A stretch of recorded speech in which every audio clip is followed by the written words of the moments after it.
Welcome to Choose Views with Richard Chew. Get ready to dive into a world of insightful conversations and thought-provoking discussions. As progressives, our job is to have an all-inclusive, full-on assault with all of our players. A show that focuses on moving our political, social, economic, gender, and cultural conversation forward. And all of our players means all of our players. It's Choose Views. And now, here's your host, Richard Chew. Good Tuesday morning, progressives. And yes, all of our players does mean all of our players. So let me remind us of all of that. Welcome to the June 22nd, 2026 edition of Choose Views, 773-763-9278. Find my show on Facebook Live, TuneIn Radio, and YouTube. Also broadcasting on AM 950 in Minneapolis, AM 1520, and 103.5 FM from Warren County, North Carolina. Email me at richard@WCPT820.com and follow me on all the socials under Choose Views. Catch all of our shows by subscribing to our WCPT podcast on Apple Podcasts, Spotify, Amazon, and iHeartRadio. There you can get Choose Views, featured interviews, Joan Esposito live, local and progressive, Driving It Home with the great Patty Vasquez, It's the Democracy Stupid with Edwin Eisendrath, Out Chicago, and our other great shows and interviews. And in the evenings, of course, the Politics Bar, the Matt McNeil Show, and the Gailey Show. So make your way over to heartlandsignal.com to check out some of the great articles. And I'm going to read a couple to you. Just a quick headlines. Mike Rogers, who's running for Senate, U.S. Senator in Michigan, falls for an AI hoax seconds after dismissing people having tech fears. Check it out. It's a good article. Georgia House Speaker John Burns, a Republican, announces state GOP legislators are rejecting Donald Trump's and Brian Kemp's efforts to redistrict. That's a good one you guys will appreciate. Wisconsin Senate Minority Leader Dianne Hasselbein, a Democrat, says public school funding would be a priority if Democrats secure a trifecta in the state. Last April, 75 school districts asked voters to raise their own property taxes to fund schools. That tells you how important it is to the voters in 75 school districts. And then last but not least, of the many great articles that we have over at heartlandsignal.com, Ohio State Representative Upchurch from the 216 District, a Democrat, laughs at the Trump administration removing Juneteenth and MLK Day from the National Parks Service's fee-free list while adding Flag Day, which unironically doubles as Trump's birthday. Representative says, "I laugh to keep from crying, ladies and gentlemen."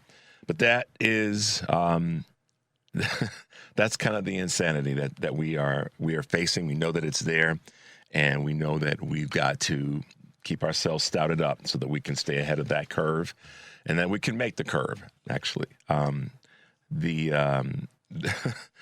when I think about that in terms of keeping ourselves stouted up and keeping ourselves empowered, I want to read something briefly that I put together, just a real quick, some thoughts that I want you guys to hear and hopefully lean into when we come back from our first break. But I hope everyone had a good Father's Day weekend, and I hope everyone had an opportunity to spend time with whomever you spend time with during Father's Day weekend, if your father is still alive or not, or those uncles are out there, or those big brothers, or those men of the family, men of the neighborhood that stepped in many cases. And as a guy, I think that's our responsibility, irrespective of if we have children or not, is to always be one that steps in and shows leadership in the neighborhood and shows leadership in the community. That's just my belief. That's what and it's my belief because it's what I try to do. So there you go. It leads a little bit to my question of the day. That's kind of an all-encompassing question about this weekend. 3 times, got it right. And that is this. With all that went on this past weekend and at the end of last week, the Obama Center, Juneteenth, Father's Day, Pride celebrations, what were your highlights over the past 3 or 4 days? What were the things that really re-energized you and maybe put you back on your proper square, or got you realizing that proper square still exists? And no matter what's going on with this federal administration or some of the state operators, frankly, and local operators, that there are not only brighter days, but a path forward to get there. So what were some of your highlights over the past 3 to 4 days with all that went on? We'll go back to Thursday because that's when the Obama Center had its celebration. But the Obama Center, Juneteenth, Father's Day, Pride, all that took place these last 3 or 4 days. What were some of your highlights, and what were some of the things that you got to do? What were some of your stories? Let us know. Send us a text or call the number 773-763-9278. Devin's got the lines open. And the guys will grab your comments if you do call in. If we can't get you on the air, we will definitely mention what your comments are. And by all means, go to our Facebook page and let us know what got you fired up this weekend, this past 4 or 5 days, 3 or 4 days, whatever. And what is it that you're going to hold on to that in the weeks and months to come that you're going to hold on to and reflect back on and say, that helped me in that moment, and it's something that I'm going to lean into in this crazy moment that might be, October, or it might be, December. I always like to, find something that you can connect to. I call it kind of your anchors. What are some of the anchors? And we all need them. We need them in various parts of our lives. I call them our, various hoops of life. We need different anchors in our different hoops of life that we live in. And so let us know, however you choose to. Email, text, phone call, let us know. And of course, our Facebook page. Go there and say, hey, Chew, this is what it was. You can literally say, hey, Chew, this is what it was. But I go back to what I said a moment ago. I hope everyone had a good Father's Day weekend, a good celebratory weekend in whatever way that you do that. On today's show, we've got a star-studded lineup. In the 6:30 hour, Colette Dillawalla, founder of Stand Up for Science, CEO as well, a founder and CEO of Stand Up for Science. Looking forward to talking with her. And most definitely at 7 o'clock, we'll have our good friend Sarah Jones from Politicus USA to join us. And I know we'll talk about a few Trump-oriented things. And then in the 7:30 hour, Heather Williams, who's the president of the DLCC, the Democratic Legislative Campaign Committee, will be with us to talk about how we are going to do a even better job when it comes to state elections and state campaigns and state officials. So looking forward to having each of those ladies with us this morning, bringing us their knowledge and their brilliance in those respective areas. Yeah. So I'll tell you what my I don't want to taint it. I hate to do that. When I have a question, I have an answer, but I don't want to taint anybody. They're like, okay, I'll say that, and then I'll go, oh yeah, but no, I don't. I was about to tell you what mine was, but I won't do that. When we come back from the break, as I said, I want to cover a couple things with you guys, but I also want to remind you of this coming Saturday from 3 to 4:30. I will be moderating the Voter Rights Act segment of the Ida B. Wells Festival that's taking place here in Chicago. And if you guys want to attend the event, show up, get a chance to meet a couple of the panelists, one of which will be Congresswoman Robin Kelly. You can feel free to go to blackmetropolis.org and register to attend the event. Look forward to having you guys there. If you can make it, it's going to be right here in near downtown Chicago at the Illinois Institute of Technology's campus.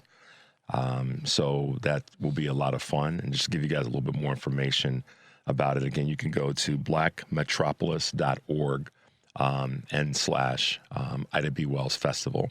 If you need more information on getting signed up for it, just let me know. Send me an email, or you can text us to our number and ask for more information.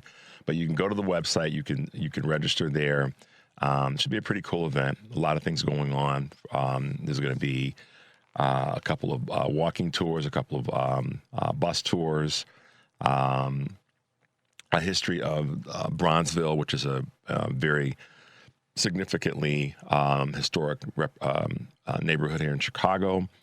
And like I said, and then there'll be the event that I'm going to be hosting, or I should say moderating, as a panel discussion that's called The Long Fight to Gain and Retain Voting Rights and How We Refuse to Go Back. The panelists include Devorah Crable, Dr. Anthony Douglas, Dr. Thomas Fisher, and Congresswoman Robin Kelly. So feel free to go to the site, register to attend. We'd love to see you there, get a chance to meet some of the folks that are going to be on the panel. So there you go.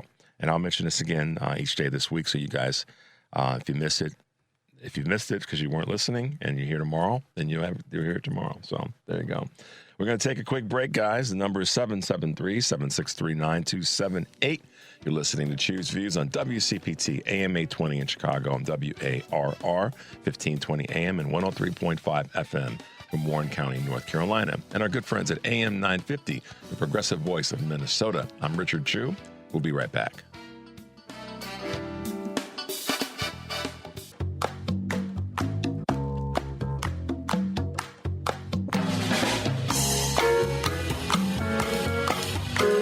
All right, guys, welcome back to Choose Views. If you're just tuning in, 773-763-9278. You can already see folks are sending us text messages about what were the highlights from the weekend, what are the things that they're going to take with them and have kind of as their anchor over the next weeks and months to come. So let us know with all that was going on these past 3, 4, 5 days, not just here in Chicago, but throughout the country. Let us know. And if you're in a community where something that we didn't know about was taking place, that was a real inspiration to you, let us know. We'd like to pump up an event that took place in Omaha, Nebraska, if you're listening there, or something that took place in, Los Angeles, or something, any place in the country or wherever you are listening from. Let us know. We can use those as tools to connect other people to things that are inspiring and hopeful. A couple of Choose Views news items on this June 22nd, 2026. I scream, you scream. We all scream about $8 cones. What is that? $8 for an ice cream cone? In much of the U.S., it's no longer unusual. Prices at ice cream shops have risen more than 35% since 2019, thanks to a perfect storm of pressures: COVID-19, tariffs, social media. Ingredients costs have surged as well, with egg prices alone up 600% between 2020 and 2025. For scoop shop owners, this summer could be a breaking point, with consumers feeling more and more pinched. Ice cream, as a discretionary item, may get cut when budgets get too tight, according to food economist David Ortega. Meet the baby boomers, who are going all in on what? AI, of all things. From trusty robot companions to ChatGPT's medical insights, baby boomers are increasingly utilizing artificial intelligence in their golden years. I predicted this, guys. Oddly enough, some older workers who can't afford to retire say they're using it to enhance their businesses, while others are embracing the technology to switch their careers or educate others about AI. Although these older Americans acknowledge concerns about screen addiction and over-reliance on AI, some say they believe tech will make life less confining as they get older. And that part I wouldn't disagree with. Being connected is kind of the undertone there.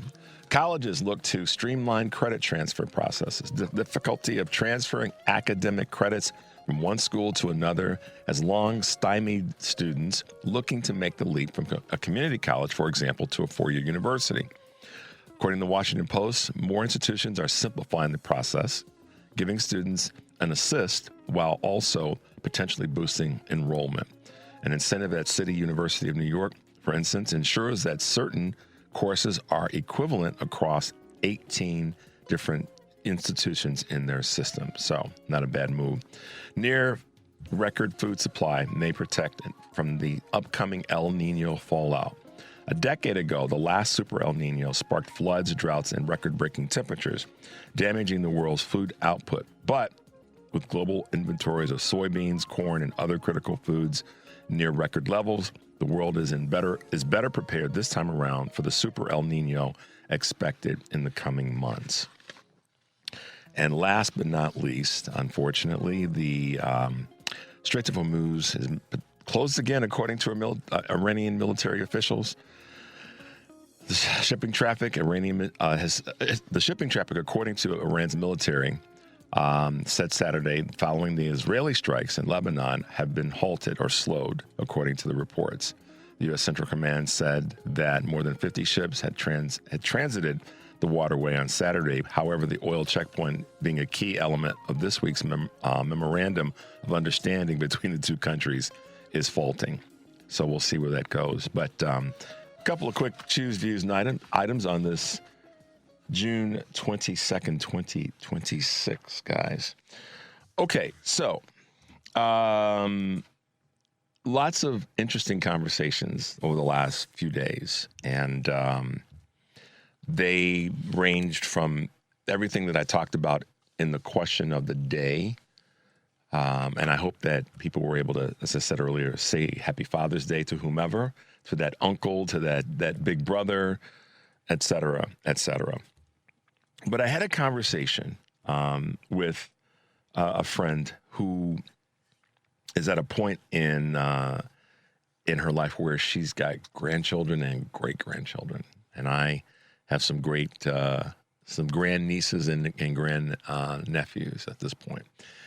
And the conversation meandered, and we talked about a variety of different things. And it was really, on the heels of all the things that I talked about in the question of the day. So in this conversation, one of the things that was said as it relates to young folks and hope that was so impactful that I wanted to put together some words around it. One of the things that she said, my friend said to me, I was talking with one of the grandchildren recently about their feelings about where we are politically and socially. And she said, and I'm giving you kind of the paraphrase of the conversation, that her concern is that younger folks, according to her one of her grands, it was one of her grandnieces that said, I just go about doing what I have to do because when I think about where we are as a society, I worry that we really are, as our generation, is not going to have the opportunities that others ahead of me have had. She said, but it doesn't stop me from doing what I have to do. It forces me to keep going forward. And I won't tell you how it sat with me because that's really less important. But what it did to me is it told me that I wanted to say a few words regarding that as it relates to any of our younger generations. So for me, as a person that's a baby boomer, I look at, I've got a pretty good, sort of telescope. Thinking about telescope that extends, the old school telescopes that extend. I have a pretty good telescope to look forward and backward in terms of age. And the thing that I want to say to all of us is this, and this is how my conversation with my friend Jane played out, and how I wanted to respond to it on the air. We as older folks and those who are hopeful have an obligation to help reignite the flame of hope for all of our society. We cannot sit back and let the powers of institutional malfeasance cause our younger generations to feel hopeless and without belief. True belief that all of our futures are brighter than what we have seen in the past 18 months is important for us all to embrace. A true belief that our futures are all brighter. America and Americans, this is a call to action. The current tides we are in are real, but so is the power of all of our collective human spirits. So I'm asking everyone to find a way to help find our way forward. If it means joining an organization, running for something, contributing to something you believe in, or just talking to someone who needs a positive voice in their lives, then please do that. We have so many opportunities in front of us to make the communities that we all live in so much better. Last week, the Obama Center and its celebration, for me, was a reminder for all of us to find a way to get involved and make a difference. So as a phrase goes, let's just do it.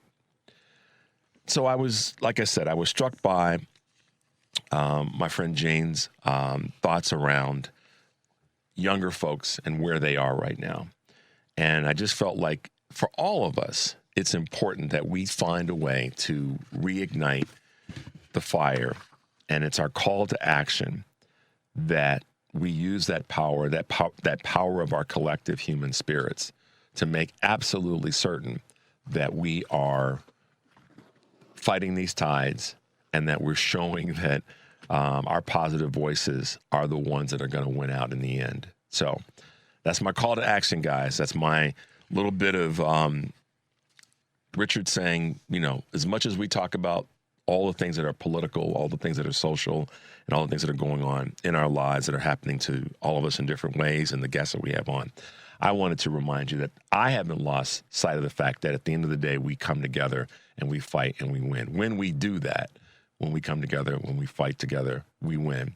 And hearing this comment from a friend about one of her grands made me think, let's hold on to that.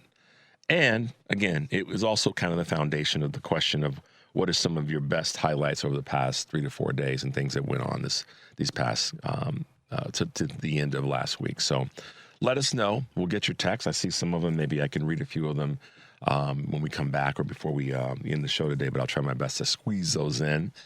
And if you do get a chance to give us a call and we'll try to get your comments on the line and make sure you make your way over to our Facebook page and you can leave your comments there as well. But let's take a little break. Are we good for that? Good? Yeah. Yeah. Cool. Well, hold on. Let me read a couple of the texts then. Give me a sec. We can multitask here. Let's see what Diane says. Okay. Here we go. Diane says the speeches given by President Obama and Michelle were my highlights. That comes from Diane. And who else we got? Let's see. The Obama celebration on Thursday, Senator celebration on Thursday and the weekend. So refreshing to hear a leader bring America together. From President and Mrs. Michelle Obama's speeches to the artists who performed, so inclusive. We'll get one more before we hit it. Let's see. My high point was, okay, thank you for that. The high point was us here at CPT. Thank you for that. We do everything we can to bring you guys the best that we've got with every single show, mine and Patty's and Jones and all the rest. So we're going to take a quick break, 773-763-9278. When we come back, we'll be talking with Colette Dilawala, who is a founder and CEO of Stand Up for Science. I'm Richard Chu. We'll be right back.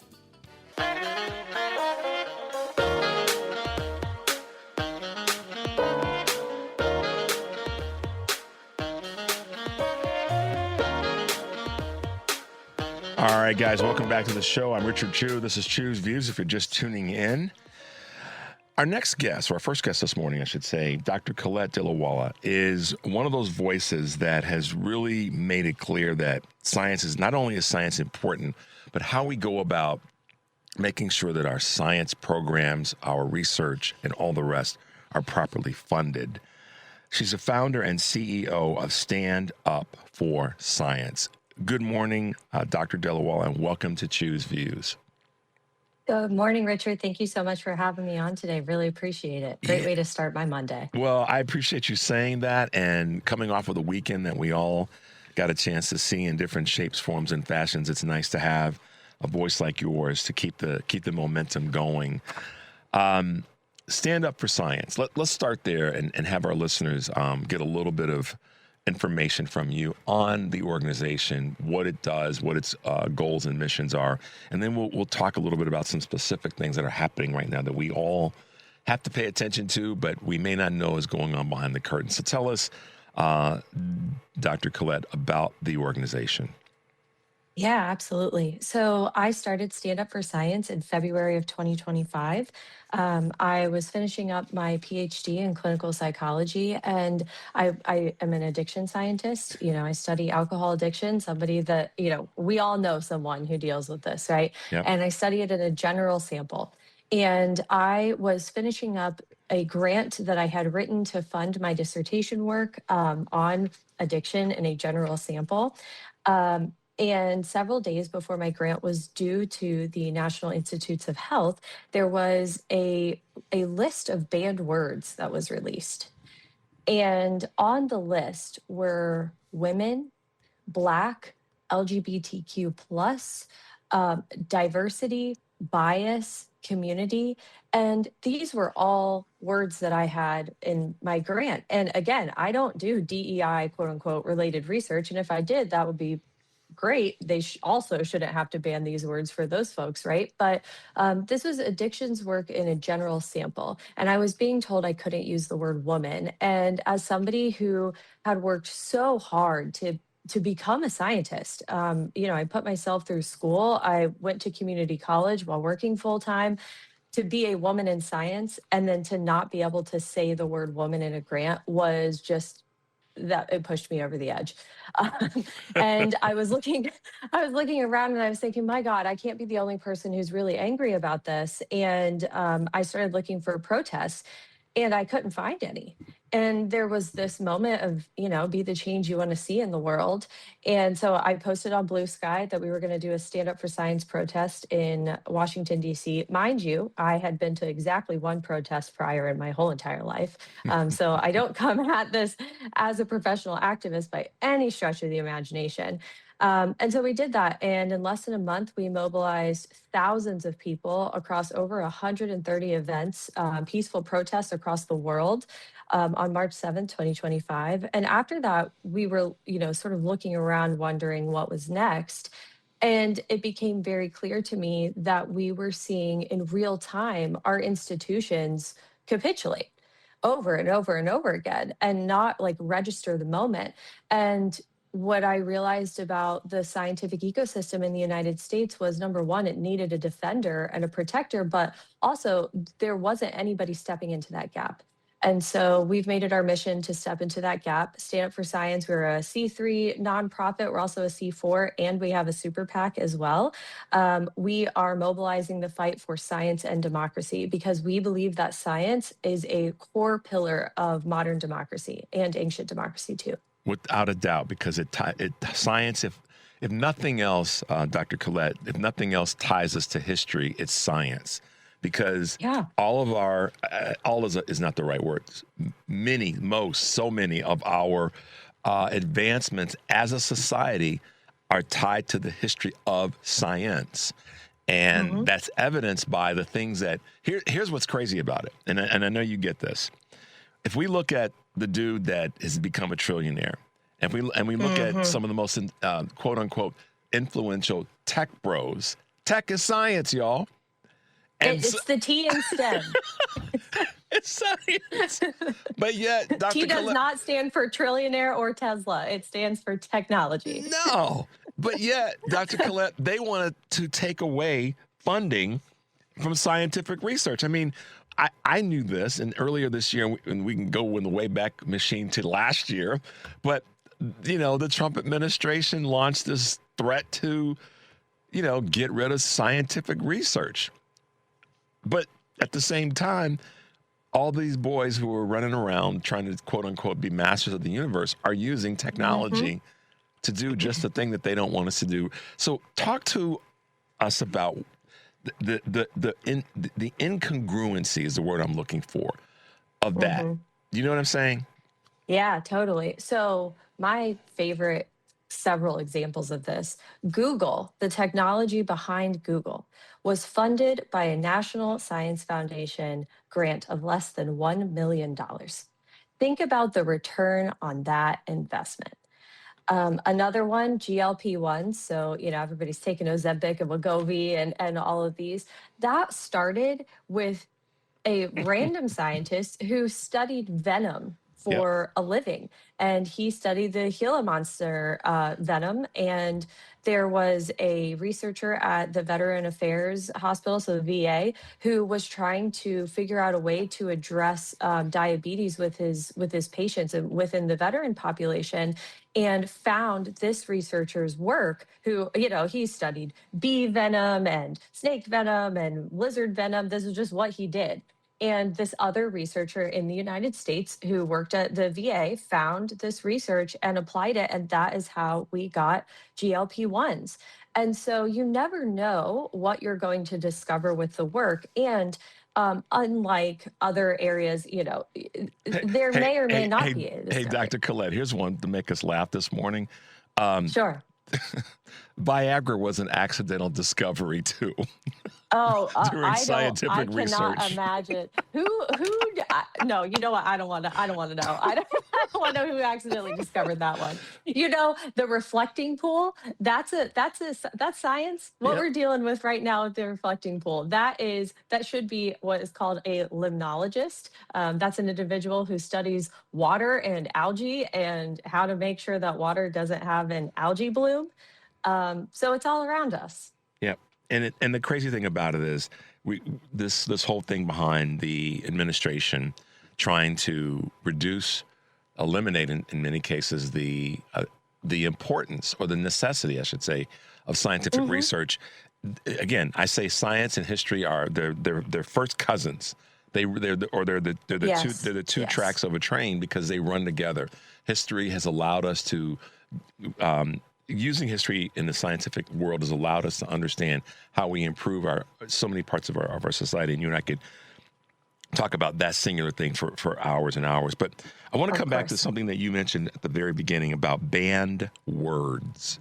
Oh, yeah. And how the banned words conversation kind of meandered its way over into what the OMB tried to do or is doing last year with cutting funding and then kind of making federal grants so significantly less. Talk a little bit about how the grant programs and, quote, banned words have created this disruption. Sure. So, last year there was just this blanket, like DOGE came into all of the federal science agencies and across the government and just had this list of words without understanding.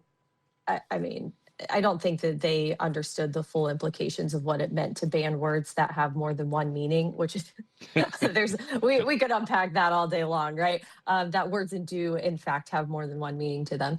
But in the United States, the way that our public science is funded is we as taxpayers contribute, money to the big pot. Congress gives different science agencies a yearly bucket of money, a yearly pool of money, and scientists propose and compete for this funding that they want to test over the next, 5 to 10 years. The federal government pulls in experts in these areas to make sure that we're selecting the most viable, competitive, novel ways that we can study, pick a thing, whether it's space or it's diabetes or it's Alzheimer's, or it's water quality and the reflecting pool, and compete. And really only the top 10% of applications before Trump were what was funded. So it's a very competitive process. And, happy scientists take this money to their labs, they hire people, they work on their ideas. So that's sort of the background, fundamental understanding of how this usually works. It is expert scientists doing peer review to select the best options. And Russell Vought, who is one of the masterminds behind Project 2025, on May 29th, released this new Office of Management of Budget proposal. And what it does is it effectively takes this competitive process away from experts and it gives it over to Trump's political appointees. It says that any grant can be canceled at any time for any reason. It explicitly bans research on quote unquote woke areas such as women, research on people of color, LGBTQ+, religious minorities, climate and environmental sciences, which, by the way, a climate scientist would have spotted that algae problem in the reflecting pool in about 12 seconds. Right. And it also bans international collaboration. And so this is taking science, and it's not just science, it's across 41 federal agencies. So it's Veterans Affairs, it's Head Start, it's education, it's labor, it's small business grants. And it's saying you can't use this money on these things that we deem woke, and you also have to have approval by the Trump administration. Yeah, it's crazy. We're going to take a break because when I come back, I want to drill down a little bit on a couple of those, the political appointees part, and certainly the political viewpoints part of this, and get into this fight. Oh, my goodness. We're going to take a quick break, guys. You're listening to Choose Views on WCPT AM 820 in Chicago and WARR 1520 AM and 103.5 FM from Warren County, North Carolina, and our good friends at AM 950, the progressive voice of Minnesota. I'm Richard Chu, and we're talking with Dr. Colette Dilawala. We'll be right back.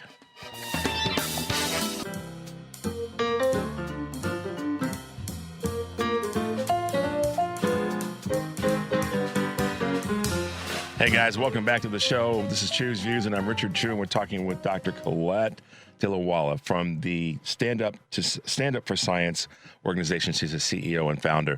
I don't want to ruin anybody's breakfast or morning, but she mentioned a name earlier, and I've got a picture that we can kind of show. This is Russell Vought. For those who don't know, you may have heard the name here on my show. You may have heard it on other areas. You may have even seen some of his testimonies in front of Congress and hearings. But Dr. Colette basically, she fought back. She criticized him for this grant proposal, sort of, I don't know what you call it, but just limitation and making political appointees be the ones that sit at the head of the table when it comes to federal research and oversight. Talk about how you navigated that, what that meant for you to really push back in a meaningful way with him in this space. Sure. I think there's really something to be said for, power of the people. There's one of him and there's, 330 million of us. So I think that we have plenty of power to push back. And the way that we're doing that, we are right smack in the middle of what's called a public comment period. And this is a very democratic process that not a lot of people know about. Because Russell Vought used his very extensive knowledge of the federal government to skirt both judicial rulings on grants that were previously canceled and Congress's power to, effectively legislate these types of huge changes across the government and how government funding is spent. We have this opportunity as people to leave public comments. Any person can leave a public comment against this rule to say, hey, we don't want political appointees of any administration, not just Trump's administration, but of any administration, being able to say what science and what programs are funded, because it destabilizes our entire ecosystem if every 4 years you don't know what your funding situation is going to look like. You cannot predicate an entire career on that type of destabilization. And we also can't be, every 4 years changing that sometimes the word woman is banned and sometimes the word black is banned and sometimes it's not.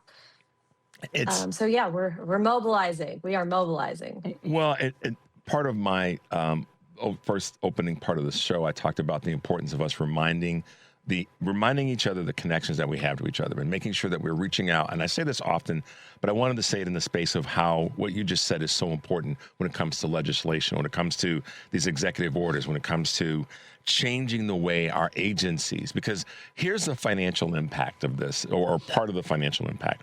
It's like $1.1 billion of grants that are going to then now be in the hands of political appointees, which trillion with a T. It's trillion. Okay, thank you for cleaning that up. It's $1.5 trillion, which makes that $1.8 billion slush fund for the J6ers look like child's play.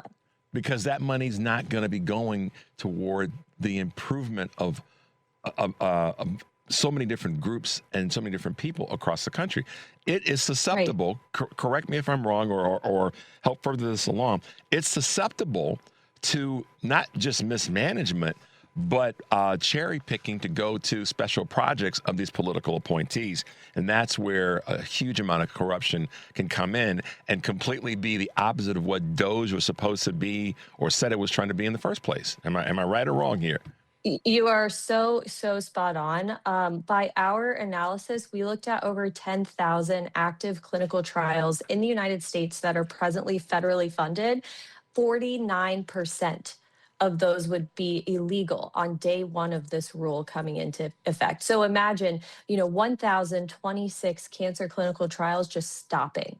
Yeah. And what are they going to use that for? That's going to go in a contract to SpaceX or to, Blue Origin or pick a trillionaire's, pet project. That's where this money is going to go. And it's certainly not going to go to make sure that we have a reflecting pool that's managed the right way. 'Cause No. we already kicked $16 million that we know of, down the street because they did not have the proper people going in the proper direction to get the proper bidding. We know the story by now, and I've said this a number of times, Dr. Collette, that you just take the top 16 cities in the country, blue, red, or purple, and send them $1 million, and they'd be able to do better things and waste it on a reflecting pool that was a no-bid contract. So, send it to the mayors. And that was doing just fine. Just to be clear, it was fine. That's the part. Fine. It's a minor, if you want to say minor, and that's not meant to be disrespectful to $16 million, but it's a minor version of this crazy war in Iran. It's a problem that was created, and now we're going to go fix it and make ourselves look like heroes. But we were doing fine, or at least we were on a better path. And it's just, wash, rinse, and repeat. That's right. Okay, let me ask you this question as it relates to what we can do. I know that we have to throw our darts and spears at this, and we have to bring the heavy artillery toward bringing it out. A lot of people don't know, Dr. Collette, that it's $1.5 trillion that's going to be misdirected or in the hands of people that are not going to be, in my mind, competent and capable of allocating those funds. But we have to also talk about what we can do to fight against this. And let's talk about the people power, but let's also talk a little bit about the lawsuits that we can potentially bring. Yeah, absolutely. So we haven't really touched on this, but this is a 412-page document. So it is dense. And one of the things that's tucked inside of it is a really, just insane assault on our First Amendment rights for any person, any federal grantee. It effectively says that you have to go through the federal government if you want to speak to press about your findings or any, of your work. And there's also this bit that folks can be denied federal grants based on their individual affiliations. And I say that to make the point that we are actively moving in the direction of First Amendment-based legal action here, because that's what this is. This is an attack on our constitutional rights.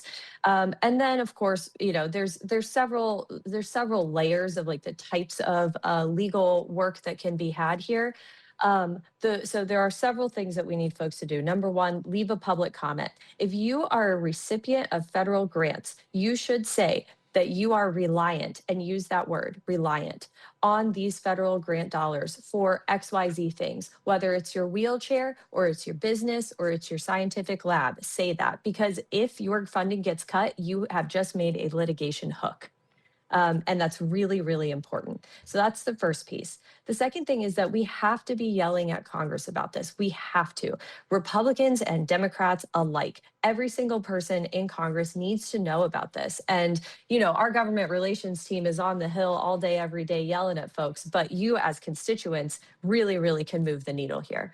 And then, of course, organizations, if you're an institution of any sort, you should be leaving public comment.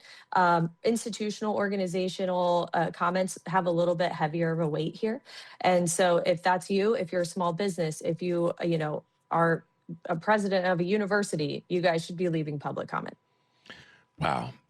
So let me ask you this in terms of individuals who want to stand up for science. And it's not just standing up for science. It's standing up, as you said, for the First Amendment. It's standing up for our overall allocation of resources that may not necessarily be scientific based, but in some way there's a dotted line, as I say, to science.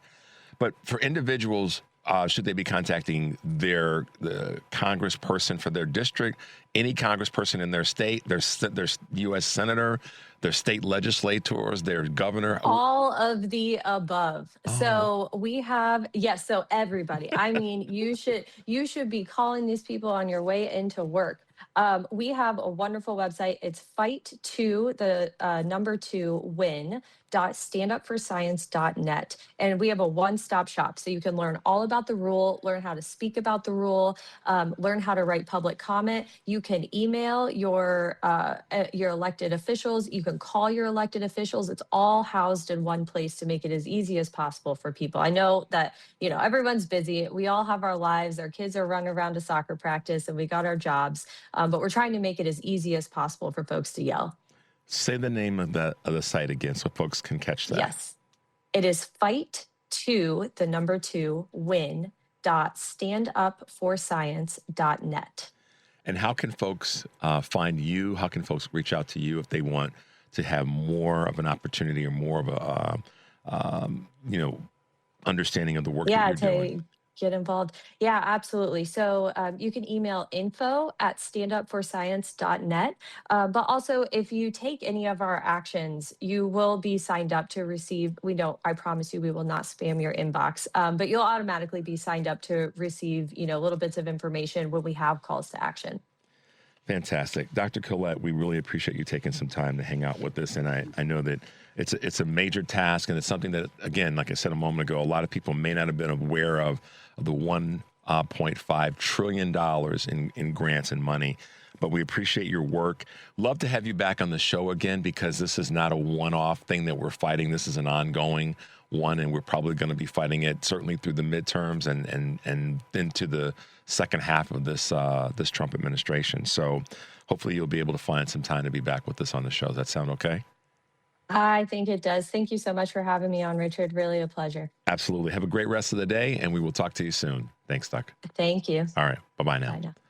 That was Dr. Collette Dillawala, founder and CEO of Stand Up for Science. And I think that you guys should make your way over to their site and get involved. This is one of those opportunities where a person that is steeped in knowledge and understanding, and most definitely has put together an organization that's about fighting for something that it's important to all of us, because it touches all of us one way or another. She talked about the GLP-1 research and where that led to, and I threw in the craziness about Viagra and how that science research brought that to the table for all of us. So make your way over to their site, make your way over to their organization so that you can get involved and you can have something to do as well. We're going to take a quick break, guys. The number is 773-763-9278. This has been Choose Views. This is the first hour today on this, next to last week of the month of June. I'm Richard Chu. We'll be right back.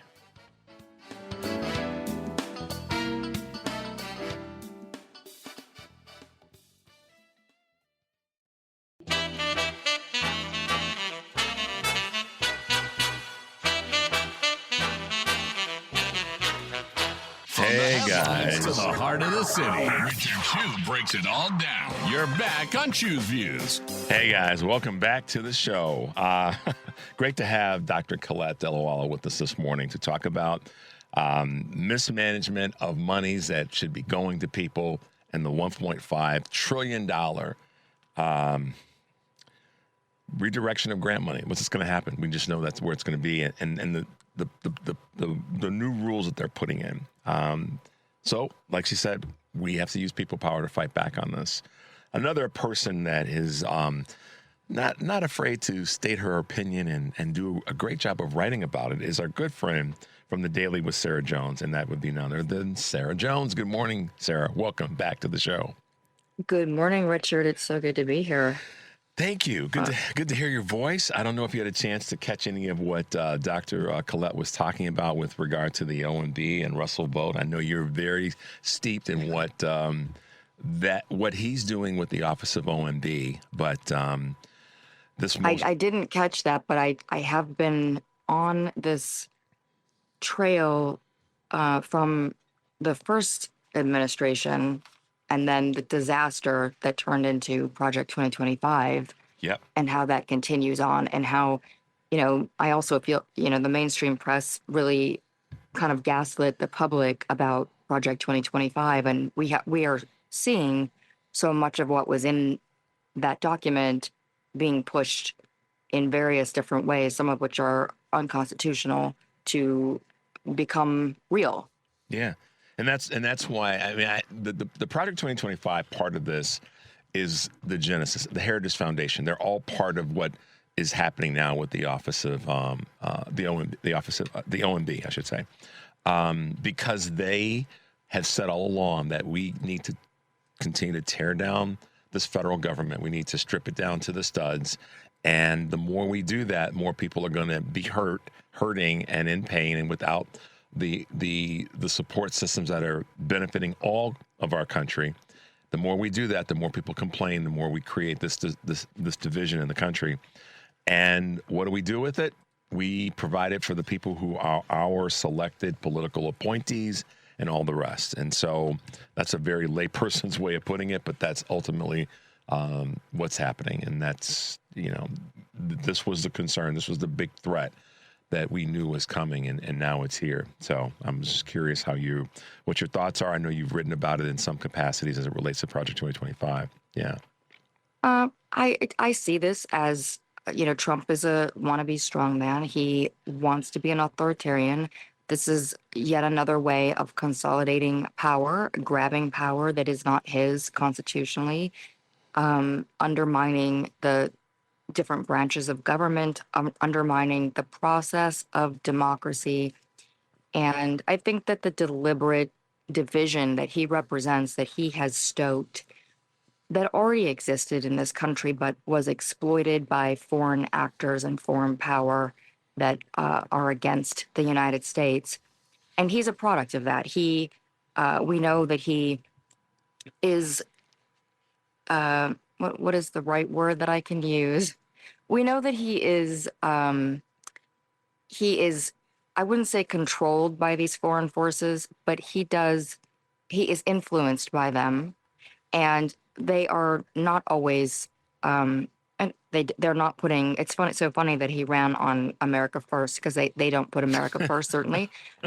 So that's how I see the broader picture. And I think in every way, from the TARP covering up his failure at the Kennedy Center to this, the art of the peel over here with the disaster at the Reflecting Pond, which is reflecting kind of the perfect reflection of his corruption meeting his incompetence, and all of that topped up with the cherry of these expensive vanity projects that turn out to be complete failures.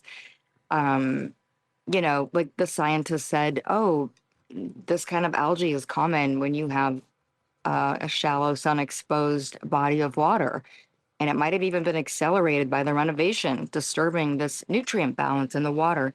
Well, he would have known that if he hired people, or he himself or anyone in his administration did any research at all. But they don't. It's what we are seeing in Iran. And, that's another example, because J.D. Vance and the administration are out here saying, oh, everything is fine. We had this MOU that's great, and the strait is open. And the strait doesn't seem to be open, actually. Yeah. And this MOU didn't do anything except say we are going to have talks about these issues. And then the talks aren't going well. And I think that part of how the talks aren't going well kind of goes to, I didn't hear what your previous guest was saying, but to tie this into the concept of Trump grabbing power, which is what they are doing through OMB. They're doing it through any process that any avenue that they can. Is Trump? We're watching how his negotiating tactics, if you will, that's what, I'll put that in quotes, that's what he thinks he's doing. They're not working with Iran, right? Like, he has this mafia boss behavior.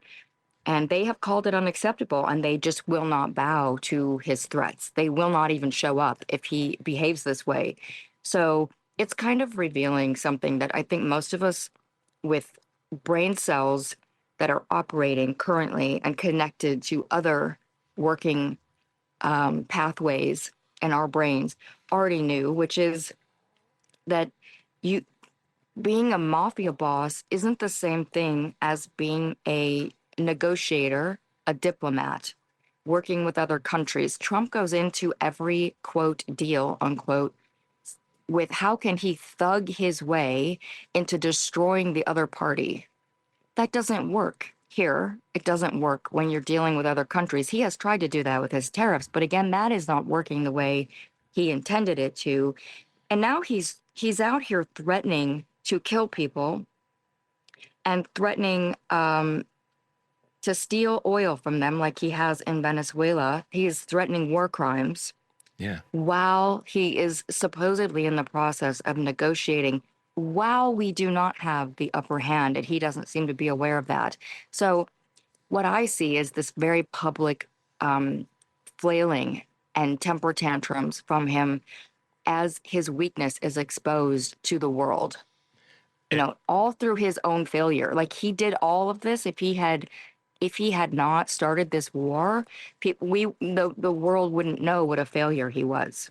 And isn't that the crazy thing? It's like he has this incessant in a need to prove himself as this art of the deal, great deal maker and leader, and all these other things that would be the words to attach to him.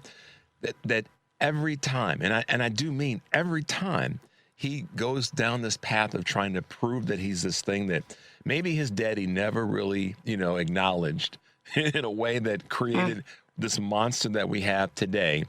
He keeps exposing the weakness or where he's weak in the areas that he thinks that everybody thinks he's strong. It's just, it's astonishing to me. And I will use this word. It's astonishing to me, but it's not, that the people, not only the ones that are around him, the cabinet, this is why I always say, it's not just him. It's the cabinet, it's the administration, it's all these people that recognize a couple things, that we're just going to let him flail. I mean, Russell Vought knows. I mean, Trump doesn't get what the Office of Management and Budget does. I mean, people, you got to understand, it's probably the most powerful, one of the more powerful components of the executive branch, because it's about making sure that there's money for things, it's implemented correctly, there's enforcement, there's regulatory oversight. He doesn't really realize what Russell Vought does, I don't think. And Russell Vought realizes that Trump doesn't know what he does. So as a result, they can just kind of pimp him out, excuse the phrase, to do all the things that make him look stupid. Meanwhile, they're snatching and grabbing behind the curtain, behind the scenes. Well, that's exactly the process, right? Like, you look at Donald Trump, he has that dark triad of psychological disorders, basically. So you see like the narcissism with the Machiavellianism and the psychopathy, I would say. This is how he leads. And what part of that process is that you get people to be your stooges. He did this to Elon Musk. We watched that go down.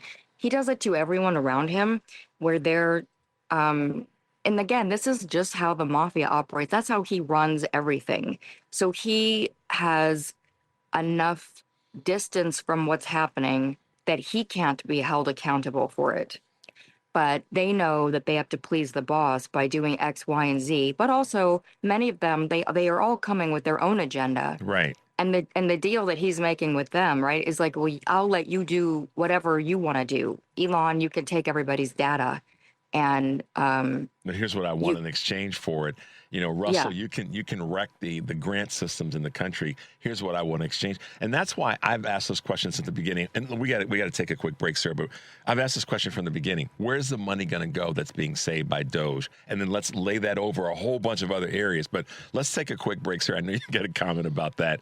When we come back, we'll try to start right there. 773-763-9278 is the number. You're listening to Choose Views on WCPT AM 820 in Chicago and 1520 AM and 103.5 FM from Warren County, North Carolina, and our good friends at AM 950, the progressive voice of Minnesota. I'm Richard Chu, talking with Sarah Jones. We'll be right back.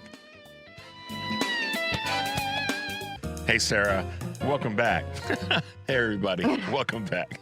I figured I'd start off that way. Hey, guys, welcome back to Choose Views. I'm Richard Chu. Yes. You're listening to Choose Views. Oh, God. I know.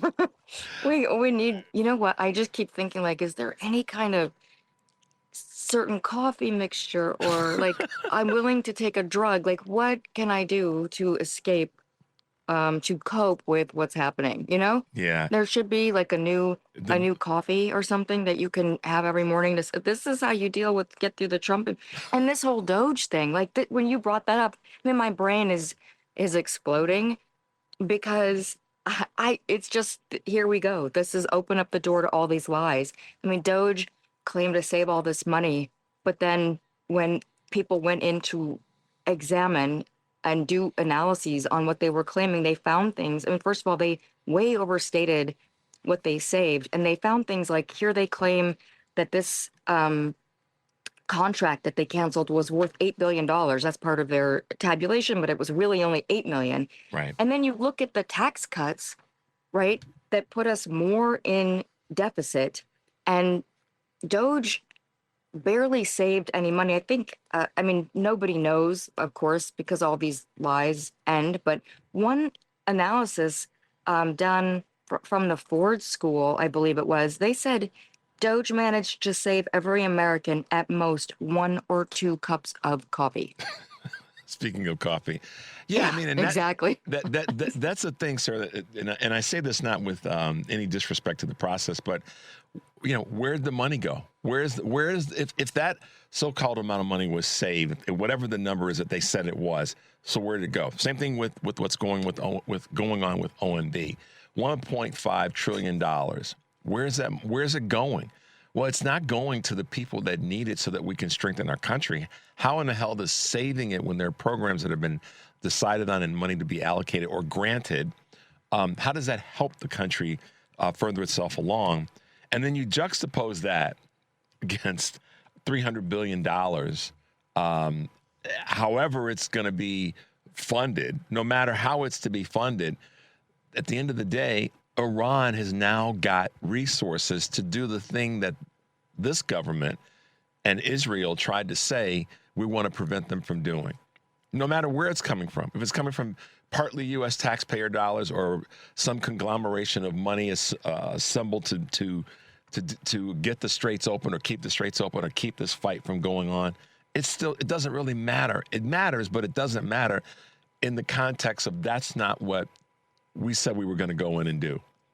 Right. And I think that point, that covers all of these topics. Why are they doing this with the grant system? Where is the money going? What about why are they wasting money on a reflecting pool project that went to a no bid contractor that was a big, huge failure? Why are they spending money on this, cage match? Why? All of these questions, because this government is not serving the people. It does not care about serving the people.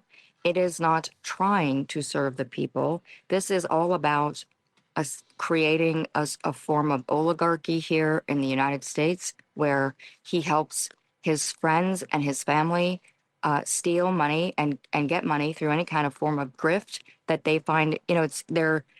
They're basically doing what private equity does. They're doing that to the United States. So they're going into every system, cleaning it out, finding ways to redirect that money to themselves and their friends and family, and then claiming that it's bankrupt so they can then say, well, now we're going to take even more stuff from you, the people.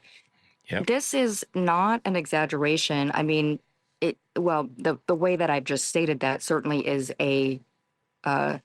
like an end form of what he's doing, which he has not achieved yet. So, but it is not an exaggeration to say he is not working for the American people, and way too many lawmakers are not working for the American people. And that is what fundamentally needs to change, because if you look at what the rot that he has exposed, this was already here before him. It just took somebody with no morals, no integrity, and no self-esteem like Donald Trump to come in and exploit this rot. But we have seen this from our own legislators for way too long. Citizens United and various other degradations to the democratic process have undermined this our government, the purpose of our government, to such an extent that we're now in this crisis mode. So we have to take the government back. We have to insist that the people that are elected actually do their job for the people. And I have to say that I am consistently disappointed in lawmakers that are so openly more interested in appeasing or helping other countries. And I don't say that as somebody I'm not an isolationist at all. And there is a lot to be gained by helping our allies. So I'm not suggesting that I support any of what Donald Trump did with how we treat our allies. I'm on the opposite side of that page from him. But I think that when you're telling people there's no money for you, there's no money for Medicaid, there's no money for Medicare, and he just put that memo out the other day, Right. Right. So and here's the thing too, to that point, Sarah, and doing it in a way that says that you don't stand up for the people that you were elected to stand up for. That's where I think so much of the frustration comes from. And it kind of goes back to what my friend said about her grandniece feeling a sense of defeat, because sometimes the those that are in power legislative wise don't recognize that there are people who need those steps or those foundational items so that they can get to the next level of their career, their life, all the rest.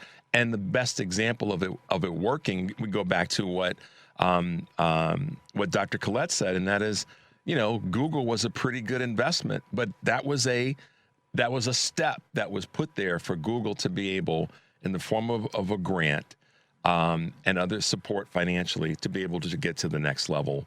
And so, yes, when we see that legislators are not standing up for and fighting back against these very oppressive measures, I can see where people have become very, very frustrated. But we still have to, do what you and I do, which is to pull people into the fight and pull people into what we know we have to do to win. And it makes me want to pivot to a question that I said I am not going to let time go by and not ask you today. It's so that I've got to get this out of you. How did the Obama Center opening and the celebrations at the end of last week impact you? I could say the trite thing that everybody wants to hear. I could also tell you the truth, which I'll do because that's what I find it so incredibly painful to watch anything the Obamas do. I always end up crying. I am completely gutted and destroyed by the fact that we had these two. I'm going to start. I'm crying right now. We had these two people who's operate at such a higher level than this person who is in there right now and the people around him. It's like they're different species, and Obama represents what happens when people get out and vote and they mobilize themselves and they see a reason to do that. What I want people to understand, and what I heard Michelle saying, and what I heard Obama say through the entire time that he ran for office and when he was in office, is it's not about me, it's about you. And we can't wait for an Obama to come this time to save us. And she, Michelle said that repeatedly. I think she was trying to remind us that we have to do this ourselves. We have to pull ourselves up from this grotesque assault on our values and insist that we get somebody. We can have somebody like Obama again, but we need somebody this time. I will say this, again, I know we're getting close. As much as I think these two people are just so stellar, I think what we need this next time around to fix these problems is, we need somebody like, let's just, with the fight of J.B. Pritzker, we have to have somebody. Obama is such a, let's talk to everybody. He's got all of that going on. We need a fighter in there that's just going to say, I'm not listening to you. I'm going to fix all this stuff. So shut up and get working or go away. Or go away. Speaking of going away, you know how it is. We got to go away. I know. So sorry. I thought it was wonderful. I love having their energy back out and I think it's helpful for everyone. Got it. Sarah, have a great week, dear. It's good to hear your voice. I'm glad we were able to get this in today. Got to go to a break, guys. 773-763-9278 is the number. We'll be right back. Hey, guys, welcome back to the show. I'm Richard Chew, and this is Chew's Views. If you're just tuning in, thanks to our good friend Sarah Jones, managing editor and co-publisher of Politicus USA and the Daily Politicus. And as I said this morning, we were loaded up with superstars who bring us Great information in the spaces that they are experts in. President of the Democratic Legislative Campaign Committee, Heather Williams, has decided to land her helicopter with us this morning. Good morning, Heather, and welcome to Choose Views. Good morning. I'm so excited to be here with you. Thank you. It's good to have you on. And man, I get all your emails. I do. I mean, from the DLCC, and I love them. I love that. Yeah, I do. I get them, and I become informed as a result of that. And this is why at the end of the segment, I typically ask someone, okay, how can people find you? How can they reach you? Because we got smart people on our side. So we got smart people on our bench that are running for office. And you've been one of the sort of the catalyst voices in that space. Talk to us about your role as president of the DLCC and kind of what your vision is for the organization, but us as a greater society of voters in these next few months. Wow. Our work at the Democratic Legislative Campaign Committee is to build power in our state capitals. And that power is everything from breaking Republican supermajorities and putting Democrats into the negotiating room, as it is to building Democratic majorities and Democratic trifectas, really owning power in our state capitals. And, I think my work and the reason why I show up to this every single day is because what happens in our states matters so much. It matters so much for the direction of our country. It matters so much for the testing and the understanding of issues and where Americans want government to be and how they want it to intersect with our lives. It's where the American dream, right, is really anchored. It's never been truer today. And I think if I could have folks take away one thing, it's that work at the state legislative level is really impactful for, our own communities, the communities we live in, the states that we live in. But it's also impactful as we think about building long-term sustainable power. It is our state legislators that secure the path to the presidency and certify presidential electors. We do redistricting at this ballot level. We do voting. So much of what makes this country great and allows for the participation in our democracy happens in our states. It's so interesting, too, Heather, that and I've said this in many ways in the past, that our opportunities are state, they're local, they're state, they're federal. That's obvious. But the area where we've kind of lost some ground, but we're getting it back, is in the state legislatures throughout the country. And the word trifecta comes up often. When we have it, I've said this dozens of times, when we have the trifecta on the Democratic side, and this is one of those moments where we get to be partisan, we get stuff done. It's a fact. The data backs it up. When we have the trifecta, right now in Michigan, you know this, and in Pennsylvania, Pennsylvania's a good example too. We had the Lieutenant Governor on last week, and he said we've got to break up the state Senate because the state Senate is blocking what we have as a slim majority in Pennsylvania, which is one seat. Michigan, when Michigan had the trifecta, man, did we get stuff done there. Illinois, we have it, and we're getting stuff done here. So what is the message, or what is the mechanism, or what are the tools that we have that we can use to make sure we get back or be more have more states where we've got more trifectas? It's such a great point. I think federal power matters so much, right? It's where everyone benefits from the policies being passed. But what happens and what has been happening in our states has really set the stage and really created the formula, right, for what is possible. You talked about the Michigan trifecta. I could say Minnesota. I know this is on the Pennsylvania's agenda as well.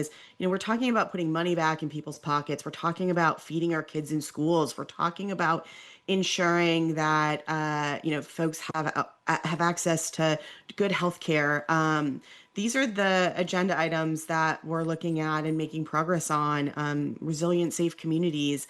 And when we think about the stakes of this November's election, we know that breaking up the Republican trifecta federally matters. Undeniable. We also know that we've got incredible opportunities to build more power in the states that is going to have a lasting impact. Minnesota, Wisconsin, Michigan, Pennsylvania, Arizona, these are all places where Republicans have slim majorities, where Democrats' majorities need to grow as well. And we have incredible opportunities. Yeah, I think that when we think about the states, and of course, right here in the Midwest, or we call the Heartland, it's part of our brand with the Heartland Signal.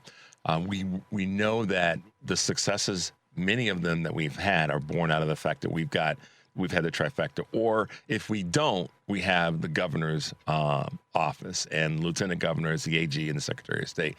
And so it does help us when one of the two other chambers, either the House or the Senate, is in our column. So that's the other part of this, which is a question I want to ask you before we go to this first break, is how are you partnering, working? What are you doing? What's your vision as it relates to help to strengthen that part of the administrative system in a state level? Is making sure that we've got AGs and we've got secretaries of state in place so that they're there to support or to help what the legislature might be trying to get through, and then to provide kind of a bridge between the legislature and the executive branch. You just lifted up a really incredible point. We often talk about the impact that our state legislative chambers have on federal power, on congressional districts, et cetera. But the other thing that these state legislators do is they determine the power of our statewide offices. They ensure that our secretaries of states have the tools and resources necessary to administer our elections, that our AGs have the tools and resources needed to protect members of this community, of our population, of our individuals against fraud, against all kinds of things. That role sits in the legislature. It is administered by those in the statewide offices, but that's a really critical part. And, you know, I think Wisconsin is such an important marker here, obviously a neighbor of yours there in Illinois, and one where the legislature has been in Republican hands for nearly 2 decades. They have decimated the power of statewide offices because Wisconsin is not a Republican state. They gerrymandered themselves into power in the state legislature. Republicans did. They've held on to it until, I think, this election. We're getting close. And they pulled power from the governor and from the Secretary of State and from the AG and centered it in the state legislature. That is not right. We need to build it back. We need to fix that. And November is the perfect opportunity to do that. And what gets me excited about what you just said in terms of understanding the power of the House and the Senate on a state level is that it is exactly what happens on the federal level, but when the power is used. So here's where I'm going, and Heather, help me with this. We're doing a presentation together, and if I mess up here, you got to take the baton. I got you. What Heather just said is that Wisconsin's Republican gerrymandered state legislature has taken the teeth out of what governor can do, a lieutenant governor, AG, and Secretary of State. Y'all hear me?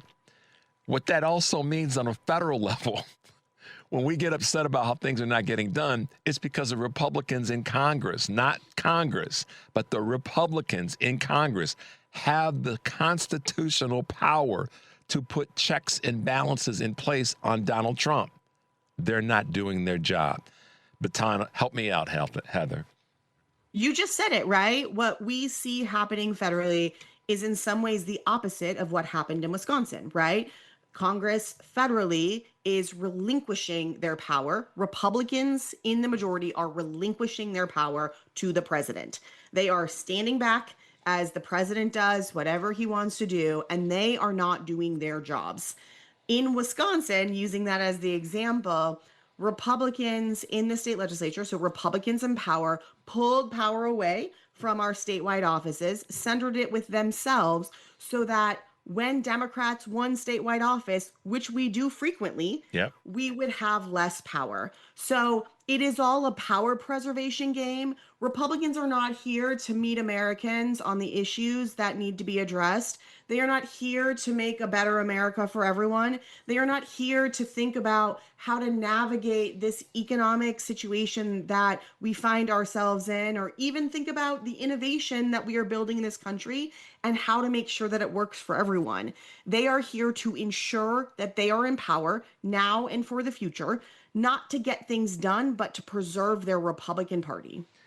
I've been waiting so long to talk to you because I knew you, I've listened to you and heard you and read you, and I knew you were going to help people understand across the country. When we say that people can't have to stop saying Congress. No, the Republicans in Congress, because Wisconsin is a perfect example of when you use that power, you can check and balance the system. Republicans in Congress in Washington are not doing it. Heather, let's take a quick break. When we come back, I want to talk a little bit more about some of the things with the midterms and your relationship with some of the governors in the country. The number is 773-763-9278. You're listening to Choose Views on WCPT AM 820 in Chicago and 1520 AM and 103.5 FM from WARR in Warren County, North Carolina, and our good friends at AM 950, the progressive voice of Minnesota. I'm Richard Chu, and we are talking with Heather Williams, who is the president of the Democratic Legislative Campaign Committee. That's a lot to say, but she gets it done. We'll be right back.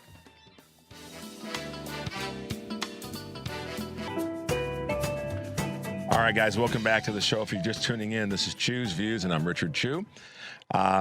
With us this morning is the president of the Democratic Legislative Campaign Committee, Heather Williams. Heather, let's talk about the direction that you're taking the organization as it relates to kind of a two-part thought here. What's happening with redistricting and Calais, and then how you are at the tip of the spear of allocating somewhere, over $50 million toward the midterm elections. Talk a little bit about the integration of those two. Yeah, so let's start with redistricting. I just want to bring people back to last summer, 2025, when the president called upon Texas Republicans in the Texas legislature to draw him 5 additional congressional districts. The impetus of this was a recognition that Republicans' path to holding power in Congress was going to be difficult at best. When you don't work on behalf of the American public and voters, they tend to vote you out of office and ask for change. And that's the window that they were looking in. So the president called upon Texas. Texas obviously delivered some version of a new map. Fast forward to where we are today, and we sit now in a place where the Supreme Court came out with a decision on the Voting Rights Act, Section 2 particular, the Calais decision, which essentially decimates the Voting Rights Act, an incredible piece of policy in this country that has ensured that Black voters in particular in the South get a voice in who represents them, which is the foundation of our democracy and our country and is at a minimum standard for this country. And with the fall of the VRA, if you will, racial gerrymandering is now on the table. And so what we understand about redistricting now is it is not just a 10-year post-census process, right? That 10-year process is when the census comes out, we understand where people live in this country, and we apportion districts, congressional districts, accordingly for that decade process. We are now in a place where every election matters for redistricting. And what we know is that state legislatures are at the heart of that power. They are the ones with the pen, the power to impact and influence and draw congressional district and state legislative districts. Right. And so if I could say one thing to everyone, it's that your state legislative races matter all the time now, and who's in power in your district and in your state matters every single election. Yeah, it completely does. And thank you for reminding everybody about kind of the history going back to last summer. Many of those Texas Democratic legislators came to Illinois, specifically to Chicago, to have an effect on the quorum. So we fully understand here the importance of that.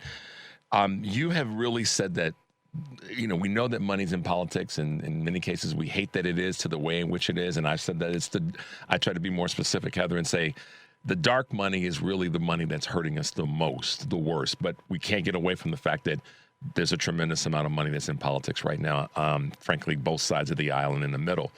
But to that end, you've recognized the importance of we got to put money behind our races, and you're kind of leading the charge and making sure that the races that are there are being funded as best they possibly can. Talk a little bit about what the DLCC is doing in that space. Yeah, this is really important when we think about, how do state legislative candidates, often first-time candidates, running, right, raising their hand to run for office because they see that their community can be better, that this country can be better. And sometimes they don't. Sometimes they don't raise their hand because they know that it's going to be expensive and they may not have the money to do it. Sorry, Heather. Yes, this is exactly, that's such a great bookend to that, right?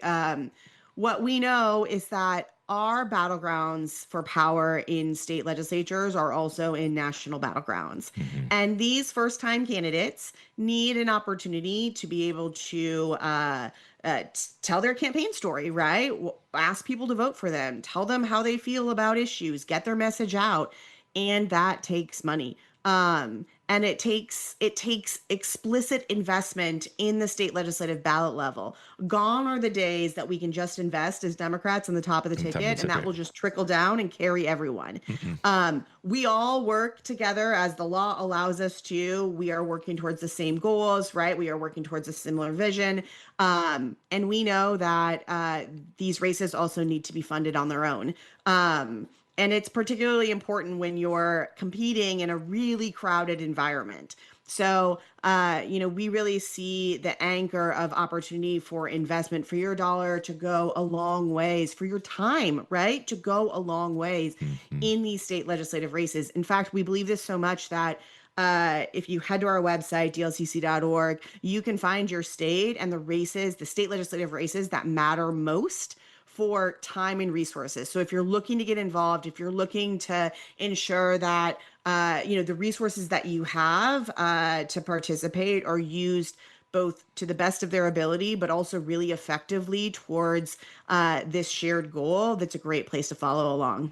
Yeah, and you really had on, I guess the right word would be target. You targeted races, both on a state legislative level, and like you said a moment ago, how that is going to impact the midterm as it relates to federal elections. Talk a little bit about that, if you can, in terms of those races that you've targeted, or at least the meaning behind the races that you've targeted. Yeah, there are more than 6,000 folks running for state legislative office this year, right? There's so many. And, we believe in everyone who raises their hand to run for office. There is nothing harder. And the impact that you can have is great. And this is every corner of the country, right? Which is fantastic. What we really think about is how do we build that inflection of power, right? How do we think about breaking a Republican supermajority where Republicans have unlimited power in this state and putting Democrats in a negotiating room, breaking them out of that superminority into the minority, which gives them some negotiating power. And then how do we build from there? How do we think about the races that will have an impact on who the majority party is in the state house? And we winnow those down and really target those races. So of the 6,000 plus that are on the ballot in November, we have an opportunity to look at 500 plus races that will have the most impact across the country.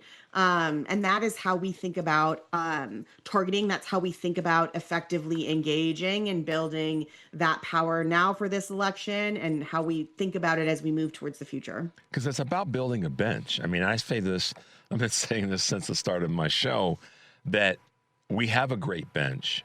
And we probably went a while where we didn't have a good bench. And in many cases, that was its own form of sort of voter suppression, or depression is a better word, or not participation, because they weren't really excited about the candidates, or didn't really know who the candidates were, or if they even existed.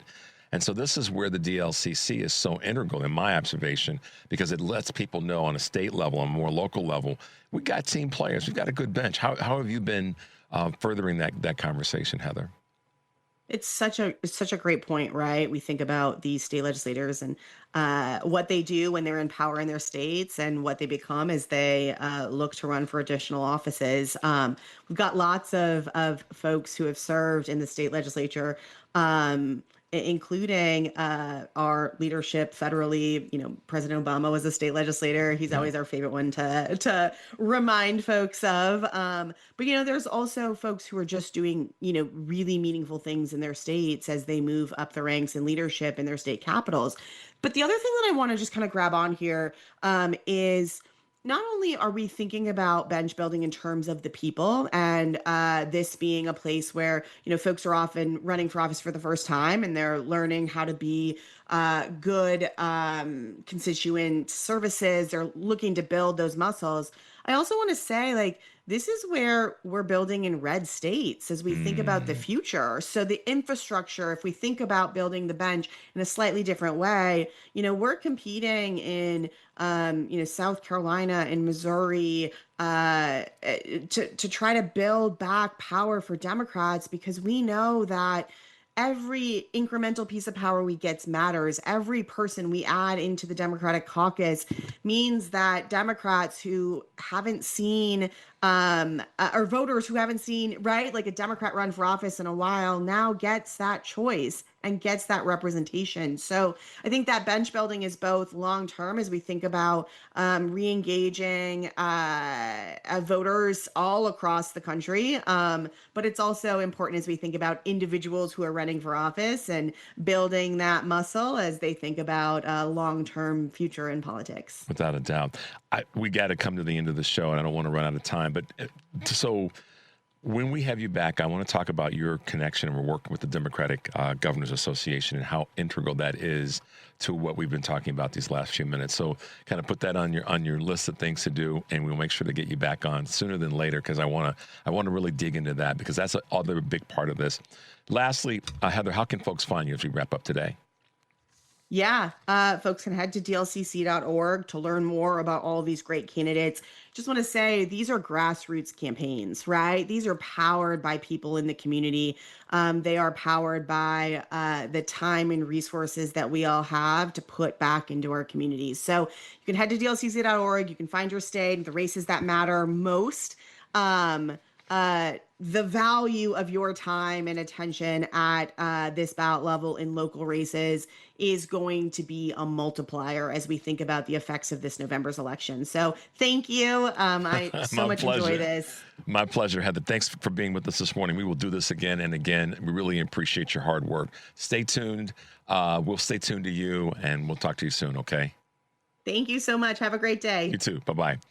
Thanks to Heather Williams, who is the president of the Democratic Legislative Campaign Committee. Thanks to Sarah Jones, managing editor and co-publisher of Politicus USA, and Dr. Colette Dillawala, founder and CEO of Stand Up for Science, for being with us this morning. And thanks to Devin and thanks to Mike for keeping the train on the rails as we got a little wobbly today, but we made it to the end. Thanks for being with us, guys. Stay tuned for the Stephanie Miller Show. And as always, take a deep breath and make your life count. We will see you tomorrow.